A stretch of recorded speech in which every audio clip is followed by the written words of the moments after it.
It's again like a Wild West with anything can happen and there are no principles on doing things. You can just like scam people, rug pull people. You don't need to be a 100 people company to make millions and millions in profit. AI is gonna be like the top thing for crypto. It's gonna blow, it's gonna do whatever.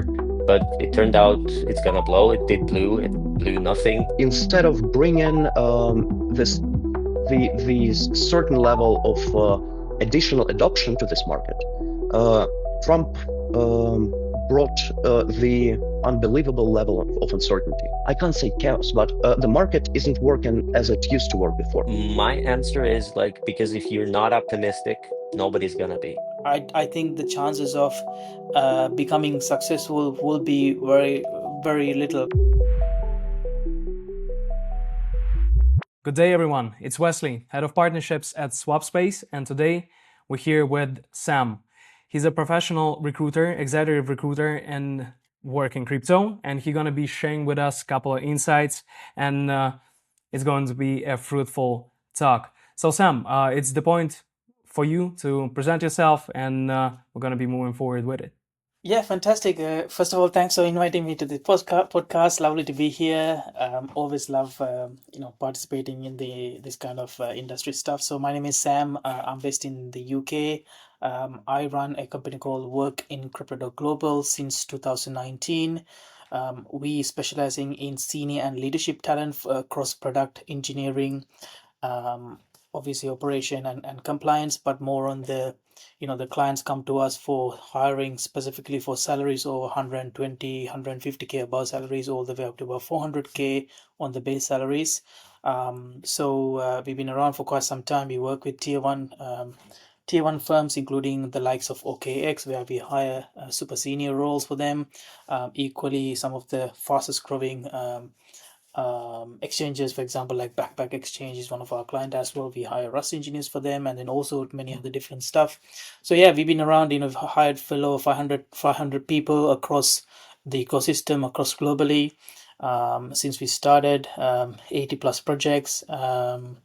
Yeah, so I like to think I know a lot of people in the industry, which is a good thing.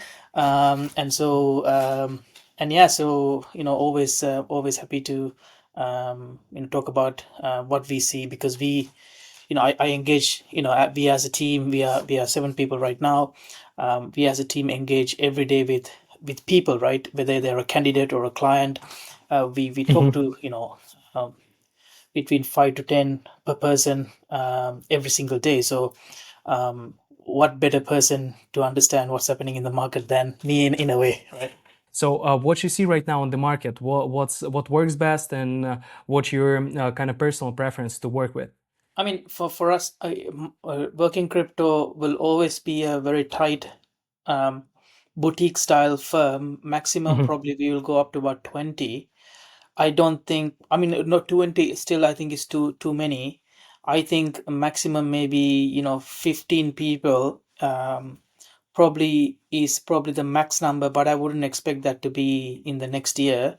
And the reason for that is the work that we do is more based on the quality, and also our work is more on the senior and leadership.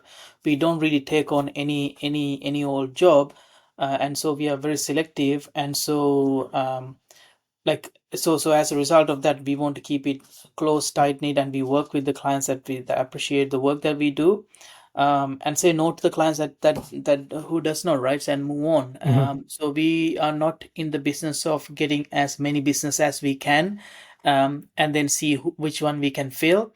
But we are on the other side, which is we want to say yes to a certain number of clients who are as accountable, as committed as us, so that we can have a great partnership and fill those roles. And as a result of that, not only we are busy on paper, but we are also busy on actual getting roles filled, right? Because there are a lot of I know a lot of recruiters out there very busy, but actually most of the roles are not serious because the client is not serious. So and in terms of, like, if you look at the whole ecosystem as a crypto ecosystem, most firms are small, right? Like, you look at the big ones like OKX, Binance, Bybit, or whatnot. Those are the ones that 1,000 plus people. But everybody else is like like most of the companies that we work with is startups, like companies, maybe 10 to 50 people. And that's going to remain the case for the next year. I don't think it's going to be much of a difference in terms of that. But I think a really good one to look out for is like, people like Ripple and that kind of companies. They are filing for becoming a bank, and I think that's a really interesting place to look at, because if they're going to be a bank, they're going to be hiring tons of people. They already do. But from a, if I look at, like, I come from his fintech, traditional finance to now, crypto teams always has been small. Cost is one of the key things they always look at. So I would say, yeah, generally average is about max 50 people. But the other thing is, like, you don't need to be a 100 people company to make millions and millions in profit. That's the good thing about crypto, right? Like, if you look at some of these dexes, like, you could have few people and you can make millions of profit. So it's totally different business model, compared to something like very resources heavy organization. So that's the beauty of in crypto. So yeah, but I think generally any CFIs, centralized finance, centralized exchanges, they are very resource heavy. Like, they need to hire tons. And there's a big difference between something like OKX, which is like 5,000 people, and you look at a small exchange, less people, and the revenues are also, hugely different. So I think that business is obviously all the time going to be very resource heavy. But anything like dexes or any DeFi kind of stuff, less resources. So and I also think like L1s, L2s, it'd be interesting to see. Like, I think they can still raise a lot of money, but I don't know how long it's going to go on until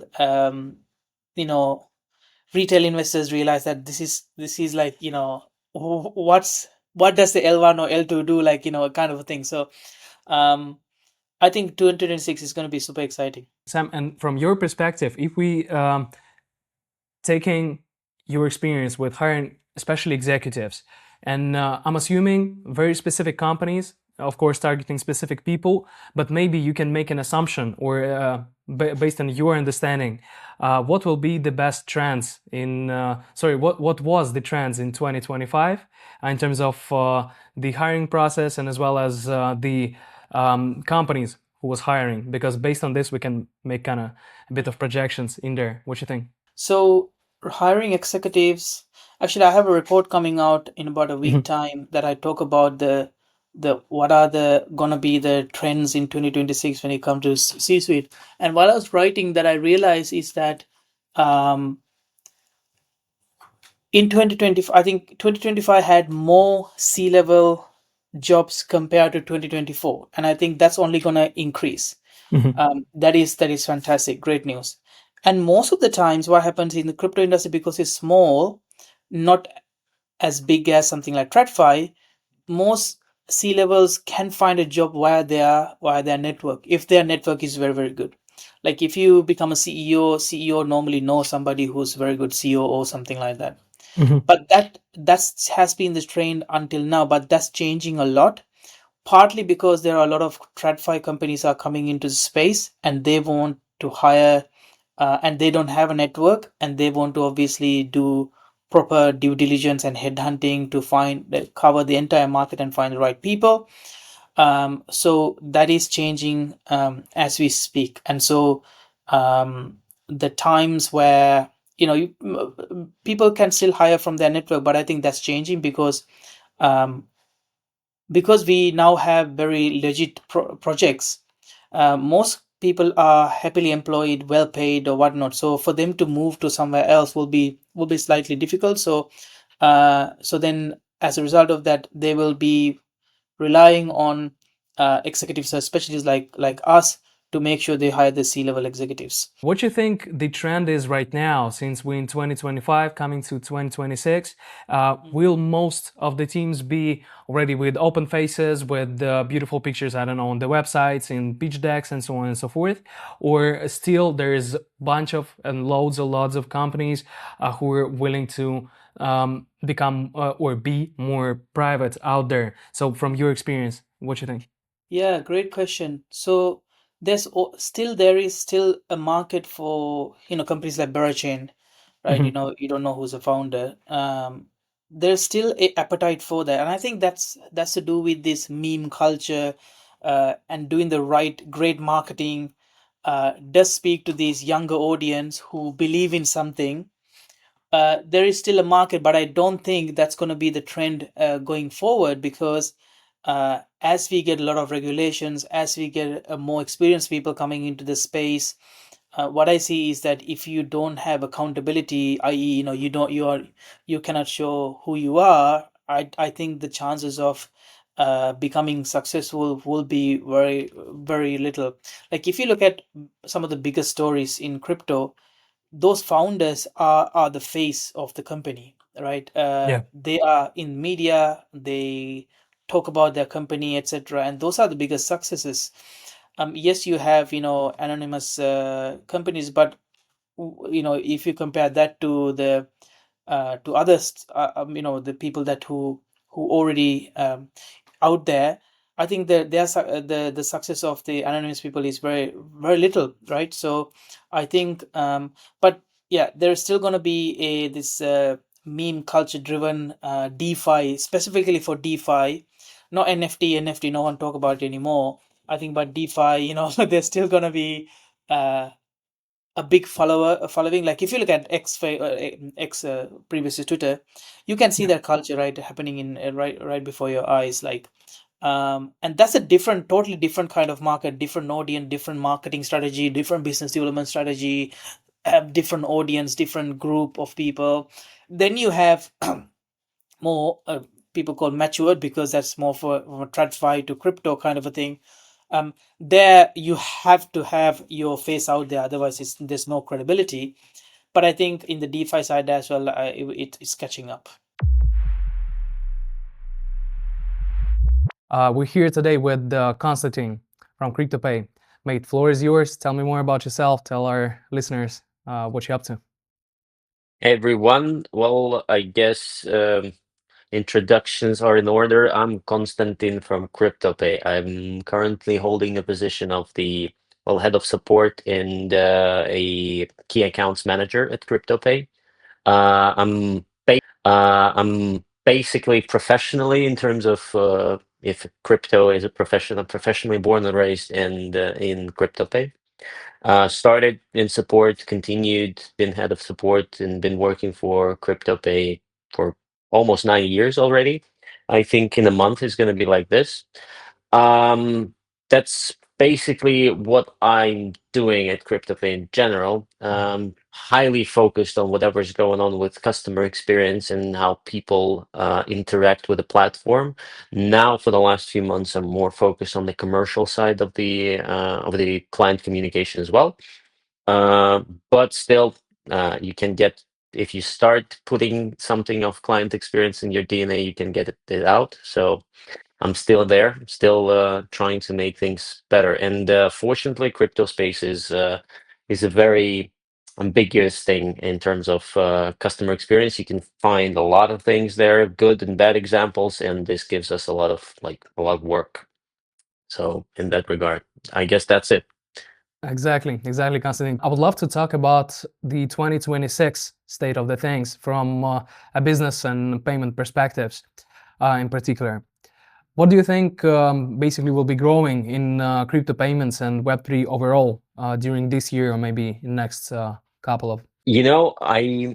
I think I'm gonna be a buzzkill here, because my answers on the topic are gonna be either too plain or too sudden in a way. Because after January 2025, I'm very skeptical in all the forecasts regarding crypto space.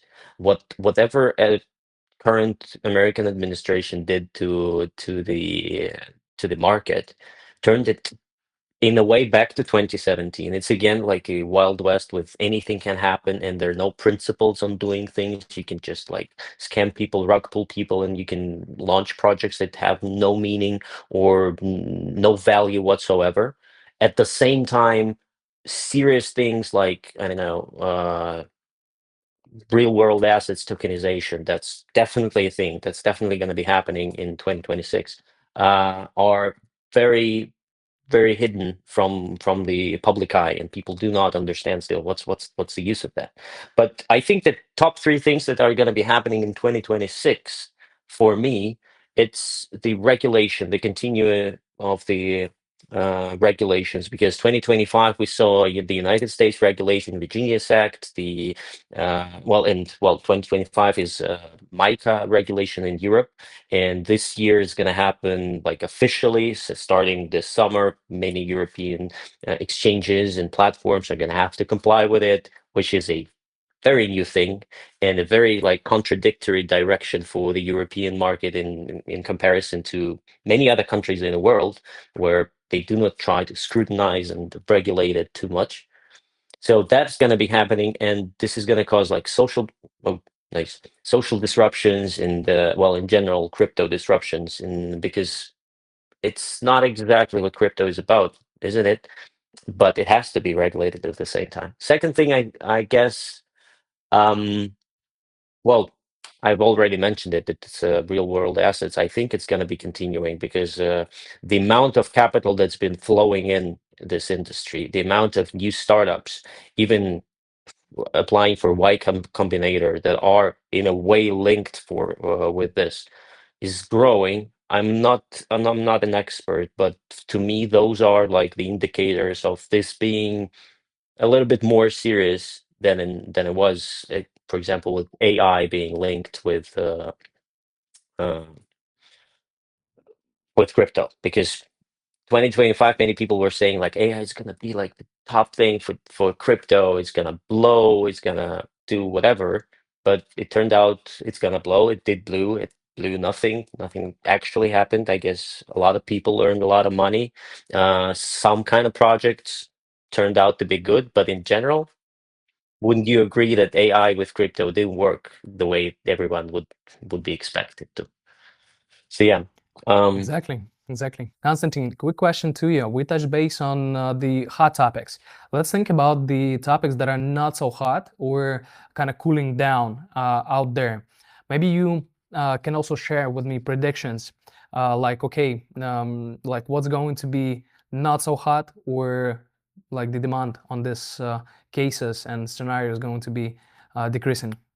Tough question. I guess I don't know.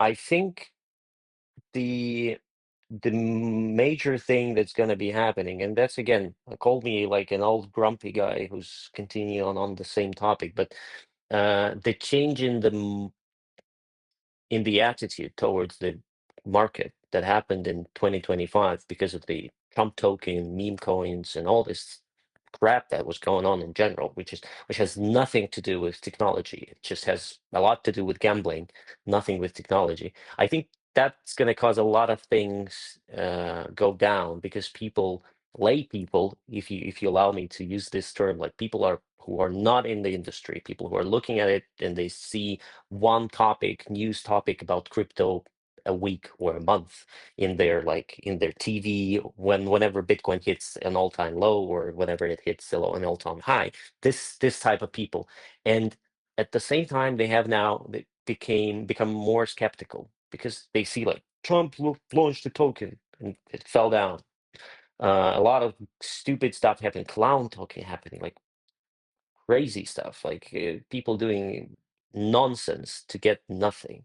I guess this brings us to the fact that the adoption, or as one friend of mine on the conference once was saying um, very loudly, that we do not need adoption, we need conversion, because adoption has already happened. We need to convert people into using things, into using instruments.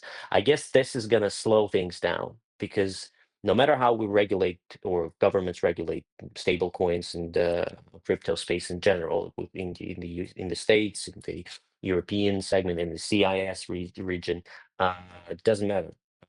It's gonna be slower because people are more skeptical. People feel like the fees are too high, and they're too high for the risk they're taking.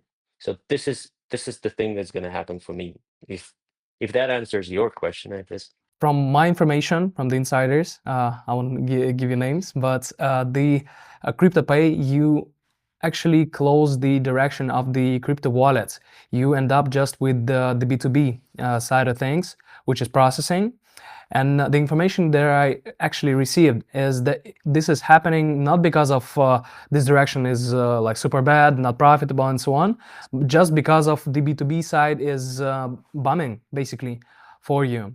And if you can describe for me, like my question is about what will be maybe next, which additional directions you're looking into, and what was the kind of pivotal point for closing the crypto wallets department for you, or it's still like you have some ideas on how to renovate it and maybe reborn it like a phoenix.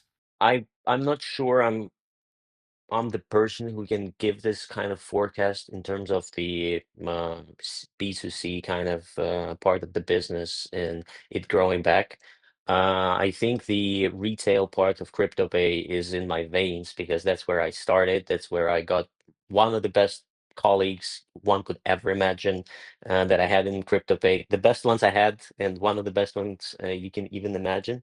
And of course, I love this part of the business, and it's not like destroyed or forgotten. It's gonna be forgotten. Maybe something turns up in the future, and the landscape of the industry changes in the direction that retail of crypto is gonna be like plausible again. Because right now we just realized somewhere in 2025 that yes, B2B is something that we want and need to focus more, given the feedback we get from it, business wise, financial wise, development wise, and that in a way, if B2B develops the way we want it to, there's going to be much more opportunities for retail as well, for different kinds of retail, like white label set up for the retail and other things. For now, we're we're fully focused on B2B. We have our plans, I would say so. And as soon as we can well let them known to the public properly, as soon as we're ready to share the direct roadmap, we're gonna. For now, as I said, uh, developing the current client base, working with them, nurturing them, safety and stability of the service. Those are the things for the at least first half of the 2026 that we can say we're going to be doing. And given what's been happening for the last couple of months, we have a few new people coming in for, well, that are making decisions in that directions, working with me and in other departments. I can safely say that we're definitely seeing the development we want to be seeing. Hope I hope not to jinx it. Konstantin, my couple of last questions going to be more of kind of on the retail side of things and your personal thoughts. So talking about the 2026 as a, I would say like crypto enthusiast, crypto investor, or just a guy who monitoring what's happening on the market. So what you think personally, 2026 will be more of a bearish or a bullish year? I'd say bullish, of course, because when I was sort of preparing for today's talk, and whenever I read through the forecasts and like statements and testimonials of the big people of the industry, I'm always wondering why most of them are so optimistic when that load of crap is going on in the world and in the economy. And my answer is like, because if you're not optimistic, nobody's gonna be. So you have to charge the mass. You have to charge people to believe. And it's bad in a way because it helps the bubble grow. As long as people believe into something that's not true, the bubble grows, growing closer to bursting. But at the same time, we're living in a anxiety-rich and nerves-rich period of time. So adding bad thoughts and pessimistic attitude whenever you don't need to is not a way for me personally. So I would be optimistic and I would say let's have it bullish, hopefully. We're here with Mike, founder of Outset PR. And Mike, floor is yours. Tell me more about yourself. Hi, thank you so much. Thank you, Wesley, and hi, everyone. It's a big pleasure for me to be here. Thank you for having me. I am, and thank you for introduction. My name is Mike Ermolaev. I am founder at Outset PR. Just in a couple of words, we have introduced, I believe, the data-driven approach to PR to this niche, and we are working hard and doing our best to work more in the field of the modern PR. Working with metrics, working with some proprietary metrics, working with goals, with effectiveness, and trying to make PR as data-driven as possible, as predictable as possible, and as measurable as possible. So I want to ask you, which of your internal expectations for 2026 have you been already confirmed? And which ones haven't played out so far, like BTC price or something else? If you can drive me through it, I would really appreciate that. The great question. I think it still needs time to follow it up more, because generally this 2026 is not going to be easy from any point of view. Most of the experts right now say that we are entering the bear market, and it might be even the crypto winter, meaning that this bear market is going to be with us for long. And I believe there are reasons behind that. But I think we need to see. We need to follow the news, follow the market, and see more what is going to happen. If you can compare your outlook on the 2025 and what you're seeing right now, what potentially you see in the future going to be surprising you the most? I'm sure it's not the bear market, maybe something else. Well, sincerely, the market has been surprised us the most for the last couple of years. If it was a very good question about comparing 2025 and 2026 and the expectation from both years. A year ago, when 2025 just started, you remember the context, right? It was just after 2024 finished, and 2024, the end of 2024, was very rich time for the industry. We had a bull run, a small bull run, but still bull run. We had very high expectations about the results of the U.S. elections, and it also gave the market a significant push at the time. And then remember the end of January 2025. What was happening? The Trump inauguration, right? It was #1 news, and everybody was expecting that after that the bull run is going to extend. But what we saw actually was the Trump coin with Melania to follow. Then inauguration, and then nothing, right? Remember February, and then consecutively remember March, April, and so on and so forth. After the inauguration, I think very shortly people understood that instead of bringing the certain level of additional adoption to this market, Trump brought the unbelievable level of uncertainty. You remember tariffs in, tariffs out, tariffs only for China, but very high, on hold. Then for 3 months, everything is on hold. Everybody's waiting. How can people start spending money without understanding what is going to be in a couple of months and what decision he is going to take? And this uncertainty, I believe the whole 2025 was marked with this unbelievable level of uncertainty. The first half of the year was pretty chaotic because no one understood what to expect. The second part of the year was more stable because everybody started to understand exactly what to expect. This level of uncertainty to prolong, right? And that's exactly what we saw at the beginning of this year. This year started fabulously from some point, but fabulously, I think not in such a good way. It was more about like fairy tales, but not this type of fairy tales. You see, Venezuela first, then Iran, and then with no breaks, everything else, and it starts unwrapping. The year starts unwrapping with very high level of uncertainty too, right?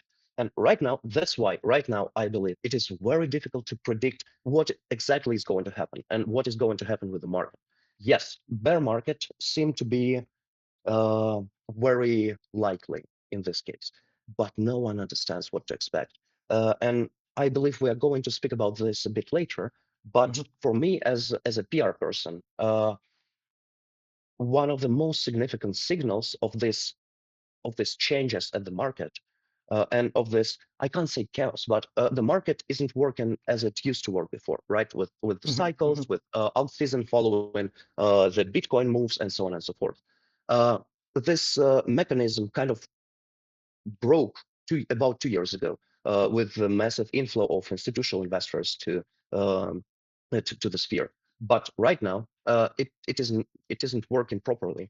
And for me, as a PR person, the most obvious part of this is that the market is not following the news.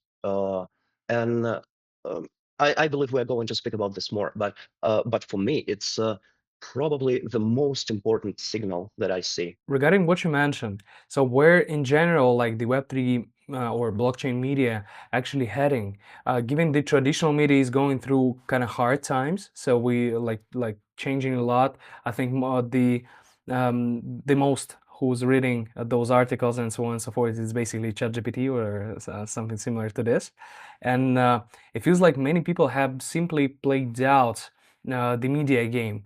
And how you would describe this as a maturation stage, stagnation, or simply change of the form? And where do you see the new point of strength emerging right now in Web3 communications, basically? I believe there are two main trends about crypto media outlets, and those two main trends started in 2025 and maybe even slightly earlier, and they are going to be very important for understanding crypto media landscape in 2026. The first one is Google, the second one is AI. Firstly, about AI. Okay, it is obvious that the more the AI develops, the more traffic it starts taking. Look at the people's behavior. 5 years ago, if you have any question, you go to Google and Google it. Right now, you do the same with ChatGPT, and I believe that so naturally, ChatGPT or other LLMs, it doesn't matter, they start taking the part of the traffic from search engines, Google mostly, but the others too. It means that LLMs become and will become more and more important source of traffic with all the consequences. The source for lead generation, the source for PR, advertising, and so on and so forth. I don't know if ChatGPT is going to introduce the ads cabinet one day, but I think it is something in the air, right? Good So, question here, Mike. Have you heard about the? I'm sure you heard about the SEO, like SEO optimization. Have you heard about the AI kind of out there? So the like people optimizing their websites and kind of PR and articles and so on and so forth, for it to be kind of mentioned by ChatGPT when somebody asking something. Have you heard about this concept? Just out of my personal curiosity. I believe right now it is one of two most wanted services in our agency because we do this. We work with LLMs a lot. We test LLMs a lot, and we provide the services with promoting in LLMs and optimizing for LLMs. So yes, I'm actually hearing about that almost every day, and it's really one of 2, 3 most demanded services in the agency right now.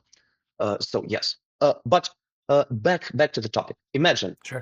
AI becomes more and more relevant source of traffic, but the number of traffic is not infinite, right? If LLMs get more traffic, it means that somebody else get less traffic, and this somebody else are inevitably search engines. Now imagine you are Google, right? For you, it is going to be a very big problem because you are losing traffic massively, and prospectively, you are going to lose way more traffic. The trick is that it's back to your small question about LLM optimization. Mhm. The key is that LLMs take information from Google, right? That Yeah. so if you optimize something for LLMs, you still need to deal with search engines, and it is very interesting point because they are merging somehow and blending, and it is very interesting to study. But the first trend I mentioned is that LLMs are going to attract more traffic and to take more traffic from search engines. The second most important is the result of this process. Google now is struggling. Uh, right now, Google is trying to do their best to not to give too much traffic to somebody else, Exactly. and to refine the quality of the traffic also.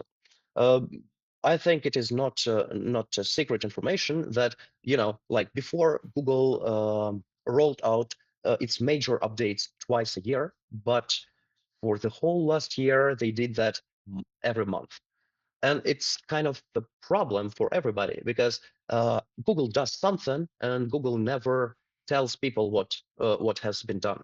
So you have Hard to to keep up, wait. basically. It- it's pretty hard to keep up with this pace. Uh, Google changed something, then Google waits, and sometimes Google removes those changes and gets everything back. Sometimes Google does not do it, and we only can follow Google and see what changed and try to understand why.